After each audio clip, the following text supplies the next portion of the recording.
സമയവും ജോലിയും. 8 ആളുകൾ 10 ദിവസം കൊണ്ട് ഒരു ജോലി പൂർത്തിയാക്കും.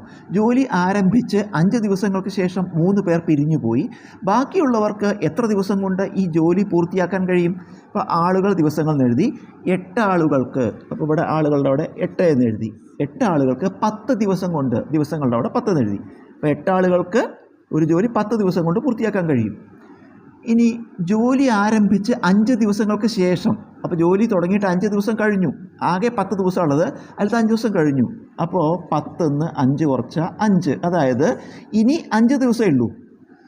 ആളുകൾ 8 ആളുകളുണ്ട്, പക്ഷേ ദിവസങ്ങൾ 10 ദിവസത്തെ 5 ദിവസം കഴിഞ്ഞു. അതുകൊണ്ട് ഇനി അവശേഷിക്കുന്നത് 10ന്ന് 5 കുറച്ച 5 ദിവസമേ ഉള്ളൂ. ആളുകൾ 8. അപ്പോൾ 8 ആളുകൾക്ക് ഇനി ജോലി ചെയ്യാൻ 5 ദിവസമാണുള്ളത്.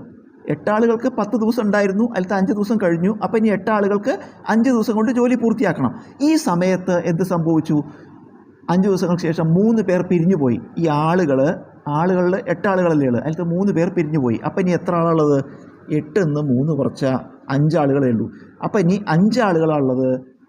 ബാക്കിയുള്ളവർക്ക് പറഞ്ഞാൽ 5 ആളുകൾക്ക് എത്ര ദിവസം കൊണ്ട് ഈ ജോലി പൂർത്തീകരിക്കാൻ കഴിയും? അപ്പോൾ 5 ആളുകൾക്ക് എത്ര ദിവസം കൊണ്ട് ജോലി പൂർത്തിയാക്കാൻ കഴിയുമെന്നാണ് ചോദ്യം.